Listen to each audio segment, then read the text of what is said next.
Hola, ¿cómo están? Bienvenidos.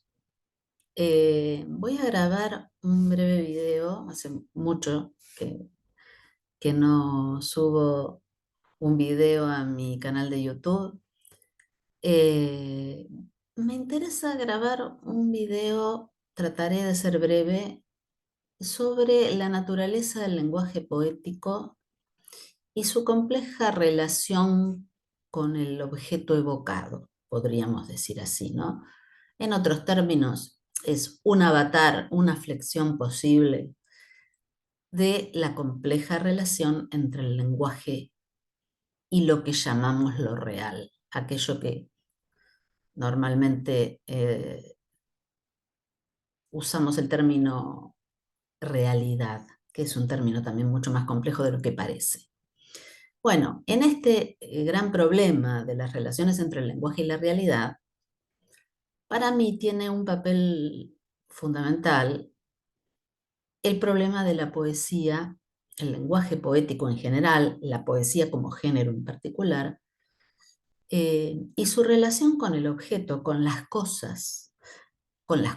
el mundo, digamos así, con aquello a lo que la poesía se refiere.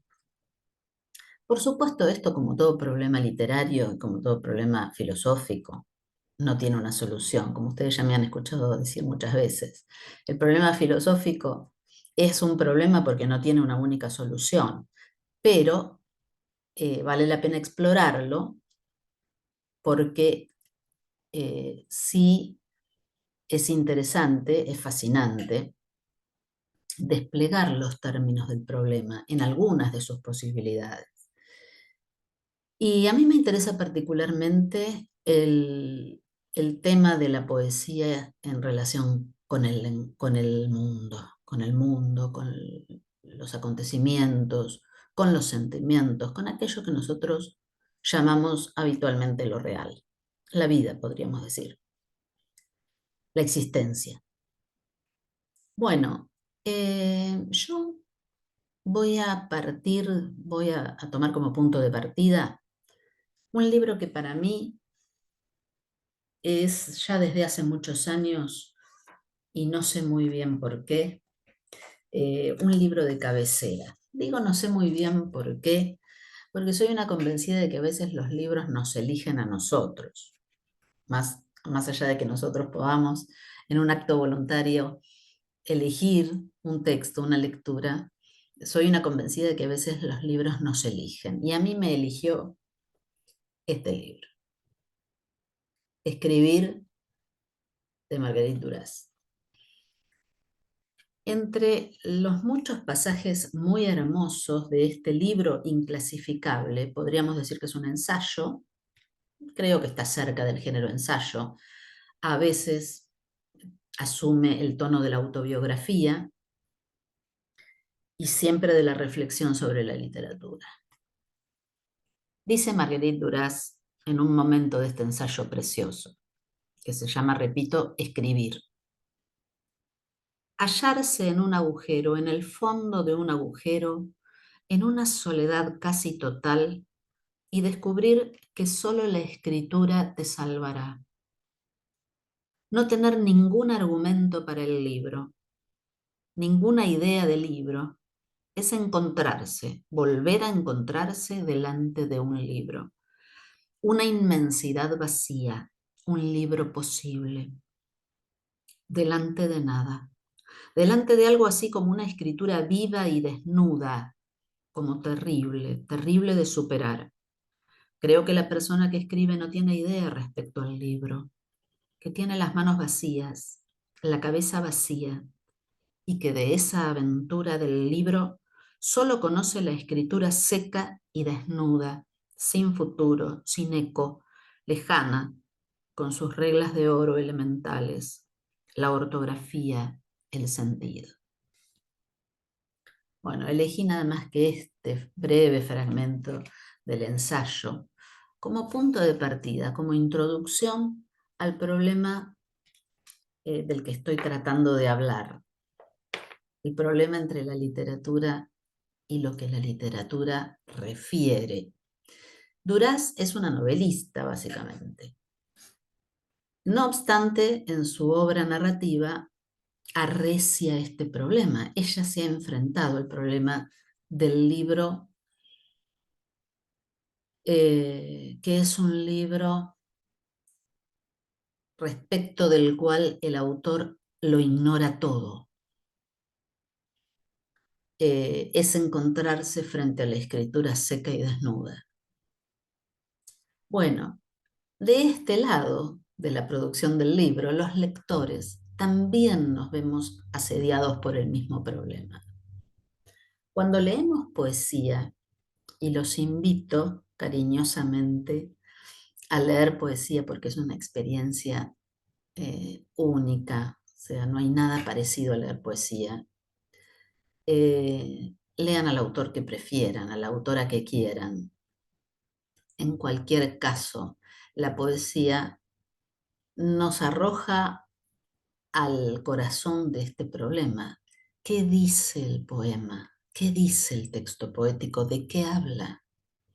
Bueno, esa pregunta que insiste, desde luego, en la lectura, es una pregunta que puede ser respondida, por supuesto que puede ser respondida, pero ninguna respuesta va a suturar la pregunta.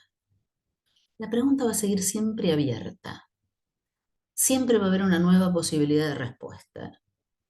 O sea, la pregunta de qué habla el poema, qué dice un poema, no nos debe enfrentar a un escepticismo nihilista, decir, bueno, no tengo nada para decir. Al contrario, hay tanto para decir eh, que ninguna respuesta tiene el derecho de considerarse definitiva ni absoluta. Yo les voy a dar un ejemplo de una poeta que admiro mucho, ya fallecida, argentina, Juana Viñosi. Tengo este libro de Juana Viñosi, que no es su obra completa, la obra completa salió después de su muerte. Es una obra reunida, se llama La Ley tu Ley. Y voy a elegir un poco al azar, me gusta mucho esta autora,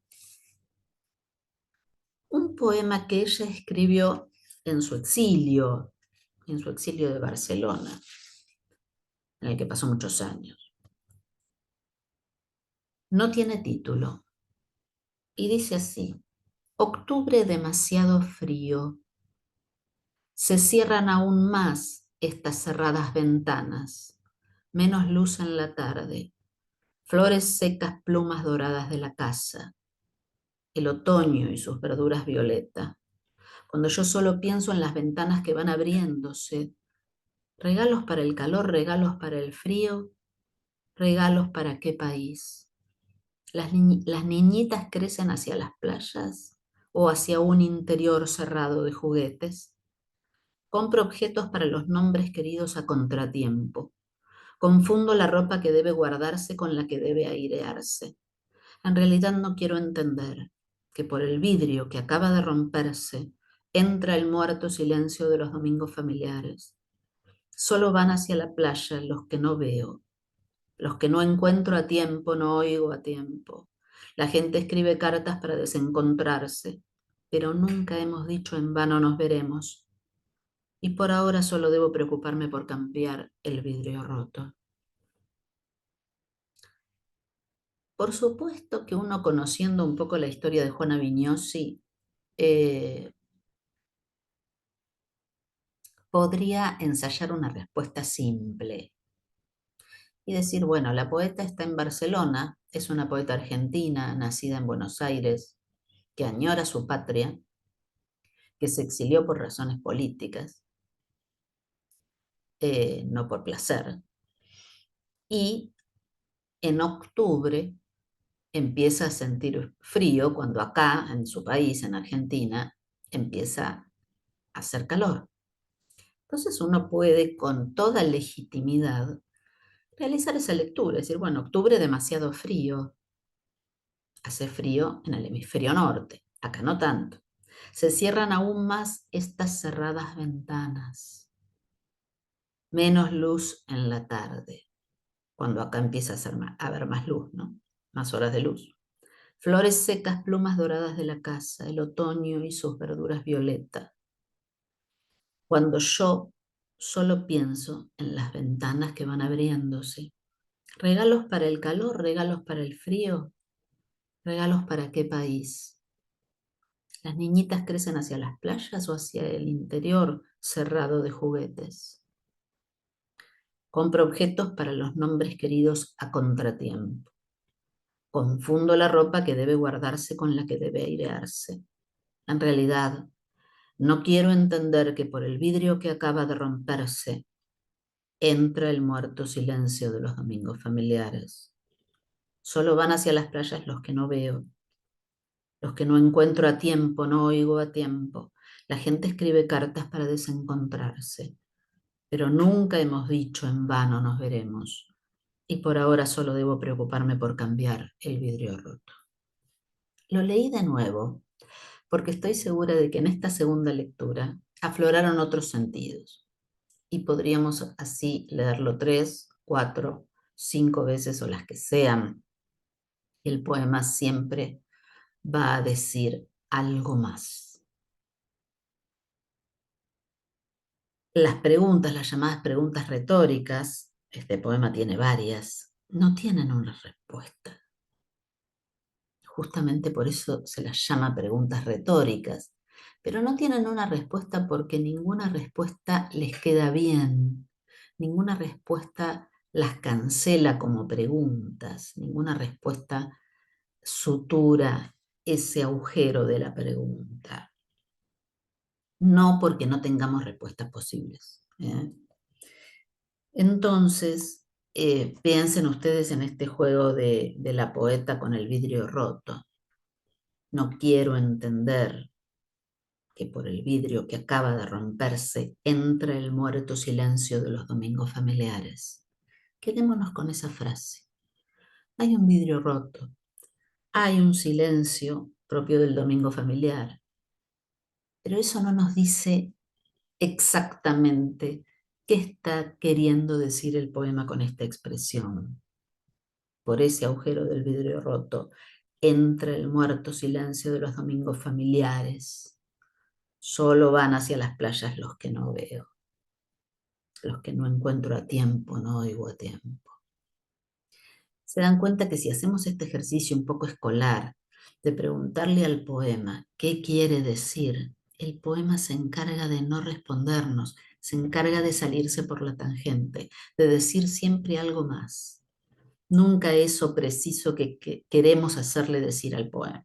Bueno, esta es la naturaleza del lenguaje poético. Aún, y por eso la elegí a Juana Viñosi, en un poema que parece decir algo concreto, parece decir algo unívoco. Ni siquiera en este caso el poema se deja domesticar según los hábitos de nuestro lenguaje comunicativo, que sí es unívoco, que sí quiere decir una sola cosa, o en general el lenguaje de la ciencia o el lenguaje periodístico. El lenguaje literario hace el movimiento contrario, siempre está por decir algo más. Por último, les voy a leer un bello poema de otra poeta argentina que admiro, Amelia Biagioni. Acá tengo su poesía reunida. Voy a leer un poema de su último libro, publicado en 1995. Ella falleció en el 2000. Y en esta edición de las obras completas tenemos la versión que ella corrigió un año después. Es la versión de 1996. Del libro Región de Fugas, el poema se llama Noche entreabierta.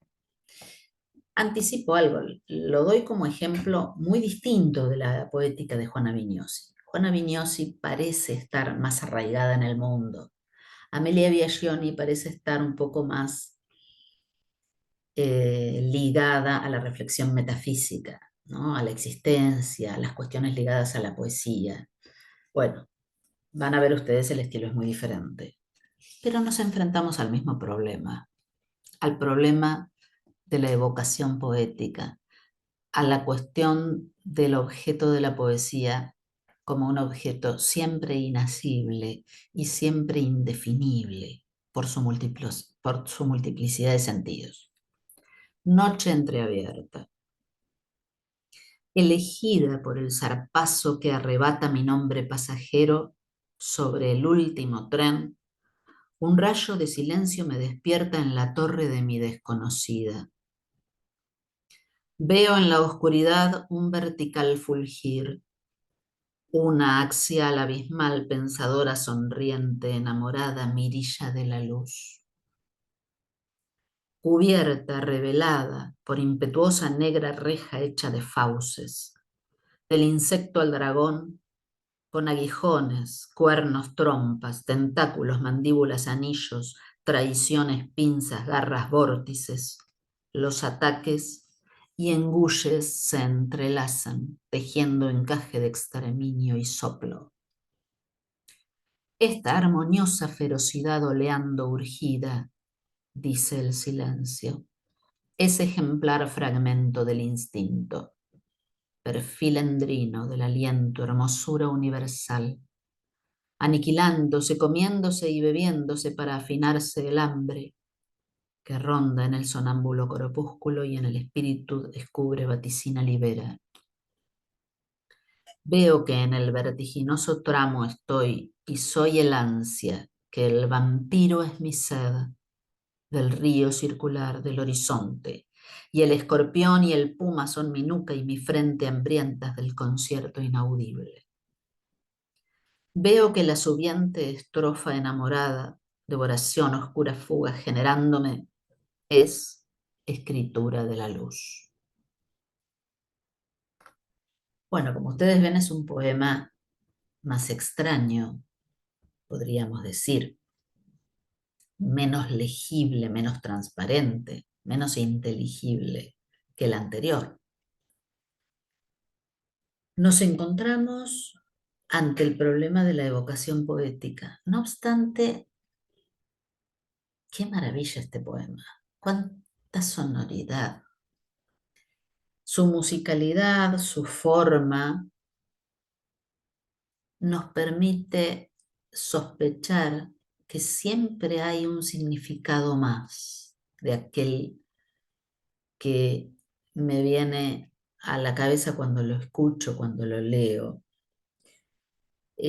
Amelia Biagioni elige deliberadamente, supongo, o el poema de Amelia Biagioni elige frases que no pueden ser decodificadas. ¿Qué quiero decir?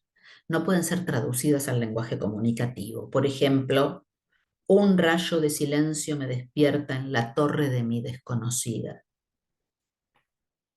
Sin embargo, un rayo de silencio me despierta en la torre de mi desconocida. Tiene muchísimo sentido. No un sentido disciplinado, no un sentido ajustado al decir comunicativo, al decir social, al uso social del lenguaje. Pero vaya si hay significado ahí. ¿Nunca les ha pasado que un rayo de silencio los despierte en una torre desconocida y que esa torre se perciba como mi desconocida? Sí, nos ha pasado, seguro que nos ha pasado, si uno se pone a pensar, porque hay algo del sentido del poema que reverbera en nuestros recuerdos, en nuestra existencia, en nuestra memoria, o en otras lecturas, o en la memoria de otras lecturas. Cubierta, revelada por impetuosa negra reja hecha de fauces. Una impetuosa negra reja hecha de fauces. La fauce y la reja, impetuosa, negra. Esta danza de palabras hace que el significado poético esté siempre por decir algo. Nunca lo dice, o lo dice, pero es intraducible. Me vino a la memoria un fragmento de un cuento inolvidable de Borges, que se llama El fin, está en Ficciones. En un momento Recabarren, que es el personaje, dice, hay una hora de la tarde en que la llanura está por decir algo.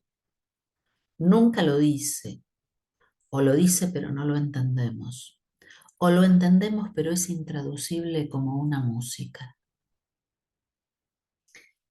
Esa es la cita del cuento. A mí me parece que hay ahí escondida, por la genialidad de Borges, una definición de la poesía. La llanura, en este caso, en el caso del cuento, está por decir algo. Nosotros podemos decir el poema está por decir algo. Nunca lo dice, o lo dice, pero no lo entendemos, o lo entendemos, pero es intraducible como una música. Piénsenlo, porque esto es lo que a veces creo yo, lo creo como lectora, lo creo como profesora, ¿qué es lo que nos aleja de la poesía? Muchas veces me he encontrado con alumnos o con amigos que me dicen, no me gusta la poesía, prefiero la novela, prefiero leer ensayo, prefiero leer otra cosa. Y creo que eso tiene una razón, tiene una explicación. La explicación está posiblemente en la naturaleza misma del lenguaje poético, que no se deja domesticar, que no se deja traducir al lenguaje comunicativo. Me parece que puede ser esa la razón, pero se están perdiendo algo muy bueno. Eso les digo yo a mis alumnos y también a mis amigos.